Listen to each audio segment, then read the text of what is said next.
जय गुरुदेव।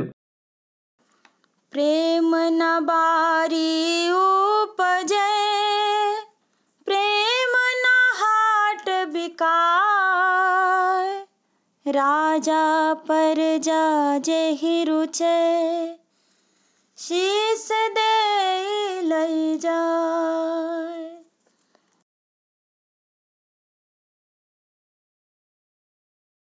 दुविधा की दुनिया में धावे, भजन में मन ना लगावे।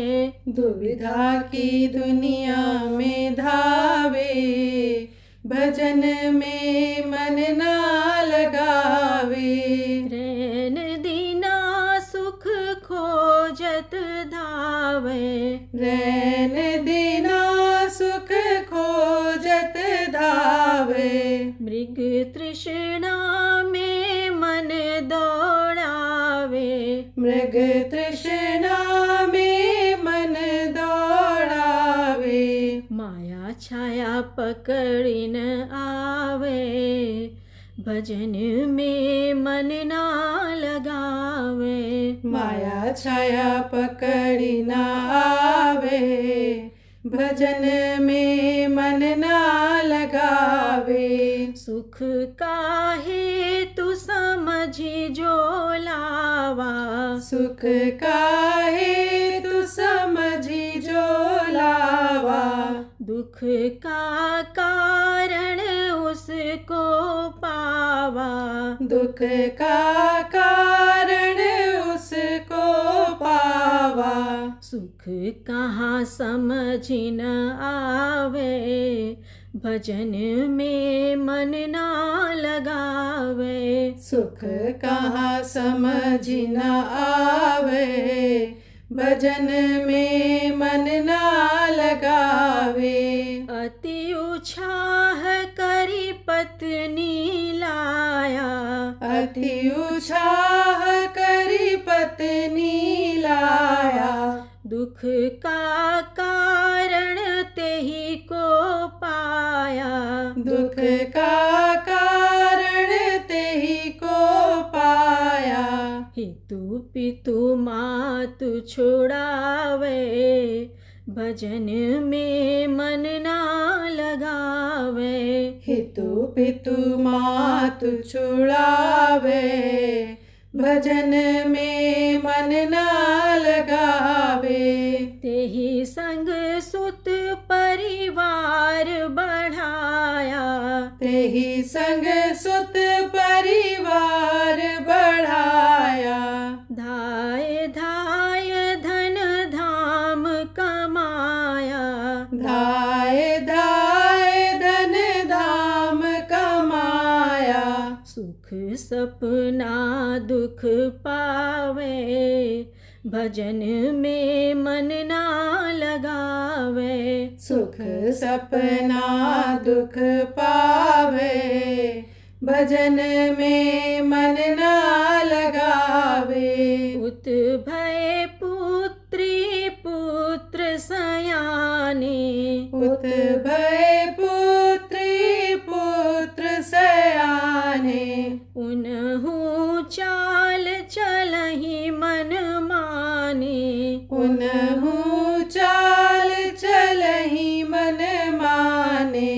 चिंता और बढ़ावे, भजन में मन ना लगावे। चिंता और बढ़ावे, भजन में मन ना लगावे।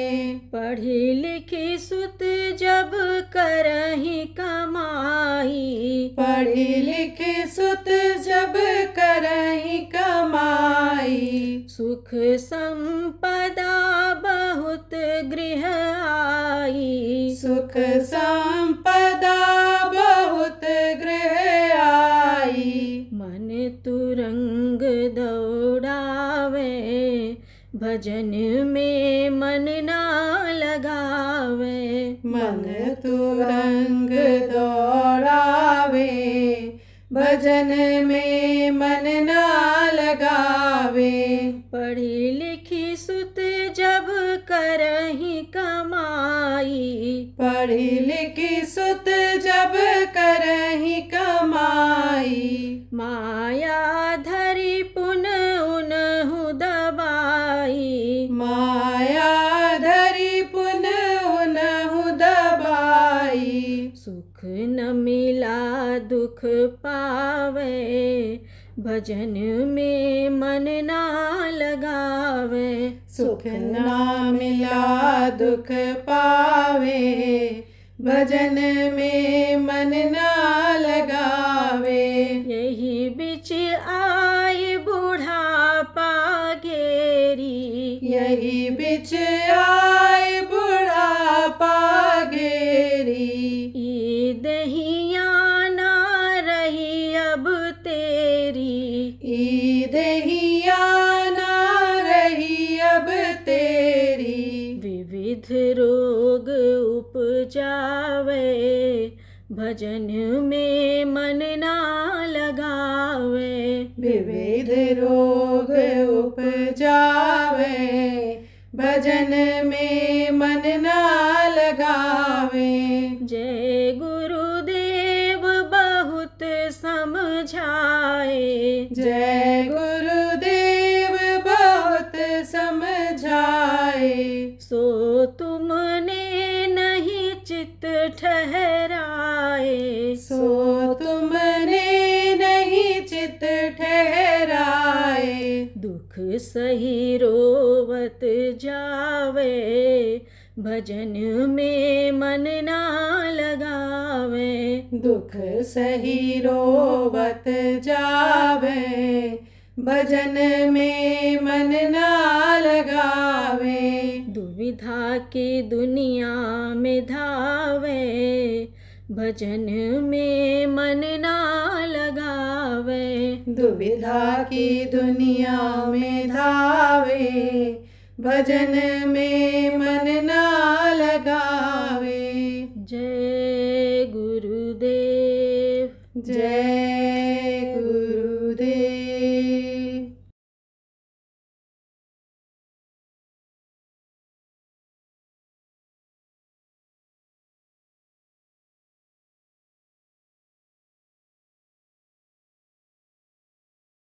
राजा लोग ज्यादातर भोगी ही होते हैं, तो सबसे चूके राज मिलत है, राज से चूके नरका। आप ये समझो कि स्वर्ग और वैकुंठ की आत्माएं जब मृत्युलोक में उनका समय पूरा हो जाता है, भेजी जाती हैं, तो राजा महाराजाओं के यहाँ ही जन्म लेती हैं। और वो भोगी होते हैं, गृहस्थों का अन्न खाते हैं, मेहनत करते नहीं हैं, भजन का रास्ता मिलता नहीं, भजन करते नहीं, धन के बल के पद के अहंकार में रहते हैं। बस करा कराया सब गया, जब आया अहंकार, अहंकार उनको खत्म कर देता है और नरकगामी हो जाते हैं। बोले बचाना चाहिए, क्योंकि संत जो होते हैं सबके होते हैं, सदगुरु जो होते हैं सबके होते हैं, सभी जीवों के होते हैं, चाहे राजा हो, चाहे महाराजा हो, चाहे गरीब हो, चाहे अमीर हो, भाव के प्यारे होते हैं, भाव के यानी भूखे होते हैं। तो निमित्त मात्र के लिए इंतजार कर रहे थे अपने भगत का, प्रेमी का। जब पहुंचा राजा का सेवक तो प्रार्थना किया, गुरुजी आप चले चलो, हमारे राजा बड़े मुसीबत में हैं, हमारे मालिक बड़े मुसीबत में हैं, आप चले चलो, उन्होंने बुलाया है, आप दया कर दो उनके ऊपर भी। तो गए, तो बैठे, राजा ने प्रश्न किया कि महाराज हम बहुत घूमे, बहुत भरमे, कोई अनुयुक्ति ऐसी बाकी नहीं कि जिसने किसी ने बताया हो हमने न किया हो, लेकिन शांति नहीं मिल रही है। अरे तो बोले कहीं शांति खोजे नहीं मिल रही है, अब इसकी नदी हर तरफ बह रही है, ये तो देश ही ऐसा है शांति का, यहाँ तो शांति नाम की चीज ही नहीं है। और जिस चीज में राजन सुख खोजा जा रहा है, इसमें शांति खोजी जा रही है, उसमें तो कभी शांति किसी को आज तक मिली नहीं, उसमें तो सुख मिला ही नहीं। भोग में इंसान सुख खोज रहा है और भोग में रोग पैदा होता है, भोग में तकलीफ आती है। तो राजन यहाँ का सुख है, यहाँ तो सुख है ही नहीं। राजा सोचने लगा, भाई जब यहाँ नहीं सुख है तो फिर कहाँ सुख है? देखो शरीर के लिए ही कितनी बढ़िया बढ़िया चीजें हैं। देखो कुदरत ने भी फल फूल बनाया, गौ माता को दे दिया कि इनका दूध अमृत की तरह से है, उसका इस्तेमाल करो। साग सब्जी, फल फूल, मेवा मिष्ठान, ये सारी चीजें प्रकृति ने, कुदरत ने इंसान के लिए बनाई। सुंदर सुंदर चीजें, पेड़ पौधे, पत्थर, ये सब इंसान के लिए बनाया। सारी चीजें तो इंसान के सुख के लिए प्रकृति ने बनाई, लेकिन सुख नहीं मिला। तो यहाँ सुख नहीं है तो भाई और कौन सी दुनिया है और कौन सा लोक है जहां सुख होगा? अंदर अंदर राजा सोचता रहा। फिर कहा कि समझो कि बांध दिया है राजन, बंधे पड़े हैं लोग, बंधन में है, बंधन तोड़ नहीं पा रहे, निकल नहीं पा रहे, निकलने का तरीका नहीं मालूम है। तो कहे कि भाई कौन सा बंधन? अरे बोले पहला बंधन पड़ा देह का, दूसरा त्रिया जान, तीसरा बंधन पुत्र विचारो, चौथा नाती मान।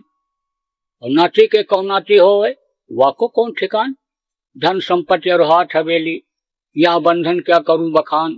16 15 17 रसरी बांध लिया तो वो वेतान, मरे बिना तुम छूटो नहीं, तो जीते जी दर सुनो न कान। जीते जी सुनते नहीं हैं और ये सब बंधन में जकड़े हुए हैं। तो कहा महाराज बंधन को छुड़ाने का, समझो कि इसी गृहस्थ आश्रम में रहने का और इसी में बंधन को ढीला करने का, इसी में सुख शांति प्राप्त करने का तरीका समझो कि देवी देवताओं के पास भी है, दया उनके पास भी है। मैं तो कोई देवता ऐसा बाकी नहीं कि जो मान्यता प्राप्त हो उसके पास में न गया, उसके स्थान पर न गया। मैं तो बहुत भरमा, मेरा समय बहुत चला गया। तो महाराज वो भी अनुदया नहीं किए, वो भी समस्याओं को नहीं सुलझा सके। जैसे आप देखो दफ्तर में क्लर्क काम करते हैं, अस्पताल में कंपाउंडर काम करते हैं, कोई मामला जब उलझता है, कोई फाइल उलझती है, कोई केस उलझता है, तो बड़े डॉक्टर के पास जाते हैं और वो उसको सुलझाते हैं। उनसे बड़े जो होते हैं सिविल सर्जन होते हैं, उनके पास जाते हैं, आप समझो कि, और वहां से नहीं सुलझता है तो और आगे से सुलझाते हैं। तो व्यवस्था जब इस तरह की है तो देवी और देवताओं के पास हमको सुख मिलना चाहिए, शांति मिलना चाहिए। ये जो बंधन आप बता रहे हो इससे मुक्ति मिलनी चाहिए। तो ये सवाल उन्होंने भी किया और उनके पास जो उनके विद्वान बैठे हुए थे, जो कुल पूज्य थे, जो उनके गुरु थे, आप फिर समझो कि जिनको गुरु उन्होंने बना रखा था, जो ये सब उपाय उनको बताते थे, कराते थे, देवी देवताओं के महत्व के बारे में समझाते थे, वो भी वहीं बैठे हुए थे, विद्वान बैठे हुए थे। तो वो भी समझो कि इस बात को रखे, इस प्रश्न को उनके सामने रखे। राजा तो शिष्ट ढंग से रखा, लेकिन वो तो क्रोध में भी कुछ बोल गए। तब महात्मा ने कहा, राजन अब आप ऐसा करो कि रस्सी मंगाओ। तो एक रस्सी मंगाया और राजा से कहा कि तुम राजन, आप इनको जिनको गुरु मानते हो, जो आपको अभी तक पूजा पाठ, अभी तक शांति का यज्ञ कराते रहे, शांति का अनुष्ठान कराते रहे और बताते रहे, आप इनका हाथ पैर बांधो। मेरा कहना मानोगे? बोले मानेंगे, हमको कोई चीज जब जानकारी करनी है जो मानने लायक है, हम उसको जानने के लिए मानेंगे ही। तो हाथ पैर काटने के लिए तो आप कह नहीं रहे हो, हाथ पैर बांधने के लिए ही कह रहे हो। अभी बांध देंगे, फिर आपसे प्रार्थना करके खोलने का भी आदेश ले लेंगे। बोले हाँ ठीक है, बांध दो। फिर कहा राजा, अब आप 1 मिनट का अन्य अधिकार हमको दे दो, 1 मिनट का अधिकार आप हमको दे दो अपना, राजा का।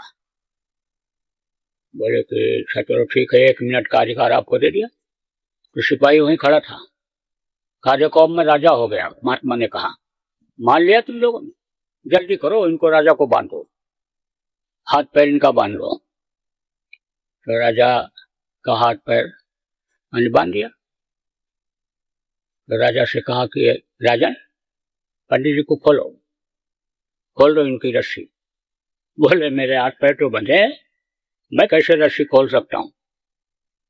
पंडित जी से कहा तो पंडित जी अब राजन की रस्सी खोल दो आप। बोले मैं भी बंधा पड़ा हूं, मैं कैसे रस्सी खोल सकता हूं। तब महात्मा जी ने कहा सिपाही से कि अब तुम दोनों की रस्सी खोल दो, या कहो मैं खोल दूं। तो सिपाही ने कहा महाराज अब आप ही खोलिए, जब आप बंधवाए हो तब। खोल दिया। तो आप समझो कि फिर महात्मा जी ने कहा, गुरु जी ने कहा कि जो खुद बंधन में है वो दूसरे के बंधन को क्या खोल सकता है। जो समझो कि मृत्युलोक में आने वाला है, जिसका सिस्टम यह है कि समझो नाशवान होना है, नाशवान है, जो देश नाशवान है, जो शरीर नाशवान है, समझो कि खत्म होने वाली चीज है, अविनाशी नहीं है, नाशवान है, वो अविनाशी के पास कैसे पहुंचा सकता है, वो बंधन से मुक्त कैसे हो सकता है। अब आप ये समझो कि कभी कभी संतों की जो बातें होती हैं उसको लोग अटपटा मान लेते हैं और लोग विरोध भी करते हैं क्योंकि उनको अच्छा नहीं लगता है। लेकिन जितने भी पूरे संत हुए कोई भी बोलने में कोई कसर नहीं रखे। तो कौन है उन्होंने? संत की ही वाणी है, अरे अगिया लाग बड़े भारी गगन में, अरे अगिया लाग बड़ी भारी गगन में, ब्रह्मा भी जल गए, विष्णु भी जल गए, जल गए शिव जटाधारी गगन में। अरे अगिया लाग बड़ी भारी गगन में, देवी भी जल गए, देवता भी जल गए ऋषि मुनि झारी गगन में। अरे अगिया लाग बड़ी भारी गगन में। तो देवता का स्थान कहाँ होता है? स्वर्ग और वैकुंठ होता है, अंडलोक जिसको कहा गया वहां होता है, और ऋषि मुनियों की भी पहुंच ज्यादातर वहीं तक होती है, ब्रह्म से आगे नहीं बढ़ पाते हैं। आप ये समझो उधर जो होते हैं साध होते हैं, संत होते हैं, उनका नाम ये पड़ता है, उनकी गति ऐसी होती है। तो ये सब नाशवान है, ये सब खत्म होने वाले हैं। आप ये समझो कि जो नाशवान होता है वो बंधन में होता है, वो नहीं आगे बढ़ सकता है। तो बंदी छोड़ कौन होते हैं? बंदी छोड़ होते हैं सतगुरु। वो बंधन को तोड़ देते हैं। कैसे तोड़ते हैं? मोटे बंधन जगत के, ये जो धन का, पुत्र का, परिवार का ये जो बंधन है, ये मोटा बंधन कहा गया। इसको खोलना, इसको तोड़ना आसान है। आप देखो किसी को मोटे रस्से से बांधो आसानी से खुल जाता है, लेकिन बारीक तार से यानी उसको बांधो, बारीक जाल में उसको फंसा दो तो निकलना बड़ा मुश्किल होता है। तो मैं मोटा बंधन कहा गया। तो मोटे बंधन जगत के गुरु भक्ति से काट, और जीने बंधन चित्त के कटे नाम प्रताप। और मोटे जब लग जाए नहीं जीने कैसे जाएं, और याते सबको चाहिए नित्य गुरु भक्ति कमाएं। तो अब आप ये समझो कि धन का, पुत्र का, परिवार का, मान का, प्रतिष्ठा का, वैभव का, ये जो बंधन में बंधे हुए हो, इसको अगर ढीला नहीं करोगे, इसको अगर तोड़ोगे नहीं, ये टूटेगा नहीं। चाहे थोड़ी देर के लिए ही हो, एक ही घंटे का हो, ध्यान अगर उधर से नहीं हटेगा तो आप ये समझो कि अंदर का बंधन जो चार शरीरों के अंदर ये जीवात्मा बंद है, स्थूल शरीर, लिंग शरीर, सूक्ष्म शरीर और कारण शरीर, इसका बंधन कैसे खत्म होगा? जब तक इस शरीर से जीवात्मा ऊपर नहीं निकलेगी, शब्द को नहीं पकड़ेगी, तब तक यानी वो शरीर छूटेंगे नहीं, ऊपर लोकों में जाएगी नहीं, तो बंधन नहीं कटेंगे। तो कहा गया पहले मोटे बंधन काटो। तो मोटे बंधन किसको कहते हैं? मोटे बंधन कहते हैं कि ये जो दुनिया के बंधन है। तो कहा गया कि मोटे बंधन कैसे कटेंगे? मोटे बंधन जगत के गुरु भक्ति से काट, और जीने बंधन चित्त के कटे नाम प्रताप। गुरु भक्ति कहते किसको हैं भाई? गुरु की मूर्ति बना लो, गुरु का फोटो लगा लो, फूल पत्ती प्रसाद चढ़ाओ और गुरु को प्रणाम कर लो, वो भक्ति नहीं मानी जाती है। भक्ति का मतलब क्या होता है? आदेश का पालन, गुरु के वचनों को समझना, गुरु के बताए रास्ते पर चलना भक्ति होती है। कहा गया ना कि गुरु का ध्यान कर प्यारे, बिना इसके नहीं छूटना। तो गुरु का ध्यान किस चीज की करो? अरे भाई, चरणों की करो, उनके शरीर की करो और उनके चेहरे की करो। तो ज्यादातर लोग समझो कि चेहरे की ही करते हैं। चेहरा ये इतना हिस्सा है, अब चेहरे में ही मुंह है, तो मुंह से जो वो बोलते हैं उसका पालन करो। हाँ, फिर समझो गुरु जो वचन है, गुरु का वो महामंत्र है, मेटत कठिन कुंक भाल के, कितना भी संकट हो, कितनी भी तकलीफ हो, और यह महामंत्र जो उनके मुंह से बोलते हैं, वो जो देते हैं, नाम देते हैं, उसकी अगर कमाई करो तो बंधन से मुक्त हो सकते हो, बंधन से छुटकारा मिल सकता है, मोटे बंधन से छुटकारा मिल सकता है। आप कहा, आप ये समझो कि प्रार्थना की जाती है, मन तू भजो गुरु का नाम। आप ये समझो गुरु के नाम को भजने के लिए कहा गया। अब बात अगर न समझ पाओ या जो नहीं समझ पाते हैं, तो जो माता पिता ने उनके शरीर का नाम रखा, परिजनों ने रखा, उस नाम को ही वो जपते रहते हैं और बोलते रहते हैं, कहते रहते हैं कि इन्हीं का नाम हम ले लेंगे, हमारा उद्धार हो जाएगा। मन तू भजो गुरु का नाम, गुरु ने जो नाम दिया उसको पकड़ो, उसको पकड़ करके वो नाम जो धाम से आ रहा है, वो नाम जो समझो कि अनामी धाम से आ रहा है, उसको पकड़ो। आप ये समझो मुंह से बोलने वाला नाम से मुक्त नहीं होती है। कोट नाम संसार में ताते मुक्त न हो। और आज नाम जो जपे, समझो जो आज है, जिसका शुरुआत जहां से, अनामी जहां का नाम ही नहीं है, वो तो नाम रहा संतनाधीना, संत बिना कोई नाम न चीना। आप ये समझो वर्णात्मक नाम को तो ज्यादातर उन्हीं के मौज पर छोड़ देते हैं कि लोगों के फायदे के लिए इनको बता दो, जगह दो, इसको ताकत भर दो। और जो ध्वन्यात्मक नाम है वो एक ही नाम है, हमेशा से चला आया।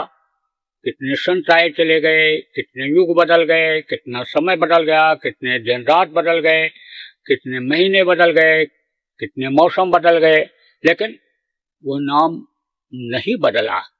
अजर है, अमर है, अविनाशी है। तो वो नाम किसके अधीन है? संतों के अधीन वो भी नाम है। पूरे संत मिलते हैं और उनके मुंह से वो जो नाम अनेक कानों के अंदर जाता है, वो आवाज जो उनके मुंह से निकलती है, उसको जब ग्रहण करते हैं, कमाई करते हैं, तब यह बंधन से मुक्ति होती है। और बंधन हो, चाहे लोहे की बेड़ी हो, चाहे सोने की बेड़ी हो, चाहे लोहे की हथकड़ी हो, चाहे सोने की हथकड़ी हो, हथकड़ी तो हथकड़ी होती है। उन्हें तो ये जो पाप और पुण्य के बंधन में आपको बांध दिया काल भगवान ने, इसी में फंसे रह जाओगे। लेकिन पाप पुण्य जब दोनों नाश है, तब पावे मम पूर्वास है। मंदिरों के नजदीक आप जाओगे तो वहां कंगले, भूखे और ये सब बैठे रहते हैं। बड़े बड़े लोग जाते हैं, रोटी खिलाते हैं, मिठाई देते हैं, फल फ्रूट देते हैं उनको, तो आशीर्वाद देते हैं। भूखे को भोजन कराना, पानी पिलाना पूरी का काम होता है। तो उससे पूरी इकट्ठा होता है। लेकिन पूरी और पाप जब दोनों खत्म होंगे, ये दोनों बाधक हैं। पूरी करोगे स्वर्ग वैकुंठ में पहुंच जाओगे, वापस फिर आना पड़ेगा पूरी छेड़े मृत्यु के, तो कहाँ उद्धार हो पाया? आत्मा कहाँ अपनी जगह पर सतलोक पहुंच पाई, कहाँ मालिक के पास पहुंच पाई? इसलिए ऐसा काम करो कि जन्मना मरना ही बंद हो जाए, खत्म हो जाए ये। अब गुरु के वचन को आप समझो मानना ही भक्ति है। गुरु के दिए हुए बताए हुए नाम को जपना ही भक्ति है। तो आपको बताया गया, गुरु महाराज ने बताया, आपको साधना करना सिखाया, साधना के बारे में आपको बताया गया था, प्रार्थना के बारे में बताया गया था, सुमिरन के बारे में बताया गया था। तो आप सुमिरन करो, प्रार्थना करो, साधना करो, शरीर को साधो, बाल बच्चे और गृहस्थी जिसके बीच में हो उसको भी साध लो, उसको भी सेट कर लो, शरीर को भी अपने सुस्त दुरुस्त आप बना लो, उसको भी, शरीर को भी साध लो, और आप प्रार्थना करके गुरु को भी साध लो, गुरु से भी दया ले लो, गुरु से भी कृपा ले लो। आप समझो कि ऐसी प्रार्थना बोलनी चाहिए, ऐसा सुमिरन करना चाहिए कि गुरु या प्रभु या ये धनी जिनका नाम का सुमिरन किया जाए, उनके और आपके बीच में कोई ना हो। तो आप समझो कि आपको कोई ना का मतलब यह है कि एकांत में चले जाओ, जंगल में चले जाओ, या घर में ही एकांत बना लो, जैसा बताया जाता है कि आंख बंद कर लो, कपड़ा डाल लो, तो कोई नहीं रहेगा हमारे बीच में। लेकिन ये मन तो रहेगा, ये पापी मन तो रहेगा, ये कामी, क्रोधी, लोभी, लालची, अहंकारी, ये मन तो रहेगा। तो उस समय पर मन को मना लो, कह दो भाई बहुत दिनों से तुम हमको भरमाए रहे, इंद्रियों के स्वाद में ही फंसाए रहे, चाहे हम जिस योनि में रहे, लेकिन खाने और बच्चा पैदा करने में ही हमको लगाए रहे तुम। तो अब तो थोड़ा सा मान जाओ, अब तो हमारा साथ दे दो। जब तुम्हारा साथ रहा है, जीवात्मा का साथ शुरू से रहा है, हमारे अंदर जीवात्मा है, उसका साथ अब भी तुम्हारे साथ है, तो थोड़ी देर के लिए साथ दे दो। प्रेमियों, धीरे धीरे देखो, कोई बछड़ा होता है, कोई घोड़ा होता है, कोई हाथी का बच्चा होता है, उसको साधते हैं, धीरे धीरे सध जाता है। साइकिल चलाना कोई सीखता है, गाड़ी चलाना सीखता है, तो सध जाता है धीरे धीरे। ऐसे धीरे धीरे मन भी सध जाएगा, और मन जब साथ दे देगा तो यही मन जो दुश्मन का काम कर रहा है, आपके शरीर को अपवित्र बना रहा है, आपके आंख, कान, नाक, मुंह को दूषित कर रहा है, यही शुद्धता ला देगा, यही सूरज का साथ दे देगा आपके। और फिर जो प्रार्थना आप करोगे वो स्वीकार हो जाएगी, जो सुमिरन करोगे, ये धनी उन नामों को सुनेंगे और देखेंगे आपको, आपके ऊपर दया कर देंगे। और फिर जब इधर कोई बाधा नहीं रहेगी, तो जैसे शुरू में जितने भी लोग आए, जितने भी संत हुए, सब लोगों ने गुरु को ही प्रणाम किया, गुरु की ही वंदना किया। बंदो गुरुपद कंज कृपा सिंधु नर रूप हरि, महामोहतम पुंज जासु बचन रवि करनिकर, बंदो गुरुपद परम्परागा सुभाष सरस। गोस्वामी जी महाराज ने लिखा। आप देखो, कबीर साहब ने भी गुरु किया, गोस्वामी जी ने किया, पलटू नानक दादू मीरा, जितने भी आए, रामकृष्ण जितने भी आए, सब लोगों ने गुरु किया और गुरु के अधीन रहे, गुरु की वंदना किया, गुरु को ही सब कुछ माना। गुरु वशिष्ठ कुल पूज्य हमारे, जिनकी कृपा धनुजन हमारे, राम ने खुद कहा। तो अब आप ये समझो, ऐसे गुरु के लिए भी संत मत में, ऐसे ही गुरु के लिए संत मत में भी बताया गया, सबसे पहले गुरु का ध्यान करो, गुरु को आए समझो प्रणाम करो, और फिर धनियों को प्रणाम करो, और फिर उसके बाद में तब सुमिरन करो, तब उसके बाद में ध्यान करो, लगाओ, और फिर उसके बाद में भजन करो। और जब ध्यान कर लो, भजन कर लो, तो फिर इसी तरह से संपुट लगा दो। तो आप समझो कि उनको भी जब याद करोगे तो वो तो बेताब है जलवा दिखाने के लिए। फिर समझो कि ऊपरी लोकों में जो जलवा हो रहा है उसको दिखाने के लिए तो वो बेताब हैं, आपको ले जाने के लिए वहां बेताब हैं। लेकिन जब आप उनको ही नहीं याद करोगे, आप मल्लाह को ही नहीं याद करोगे, आ जाओ नाव लेकर के, जिसके हाथ में पतवार है, जिसके हाथ में जहाज का रिमोट है, जिसके हाथ में जहाज की चाबी है, जब उसको ही नहीं याद करोगे तो कैसे आप पार हो पाओगे। इसलिए आपके ऊपर जब दया हो जाएगी, खुश हो जाएंगे, उनके वचनों के पालन में जब लगोगे, अच्छे बन जाओगे, प्यारे बन जाओगे, तो मदद कर देंगे। और मदद कर देंगे तो दूसरा जन्म नहीं लेना पड़ेगा, एक ही जन्म में काम हो जाएगा। तो बोलो जय गुरुदेव।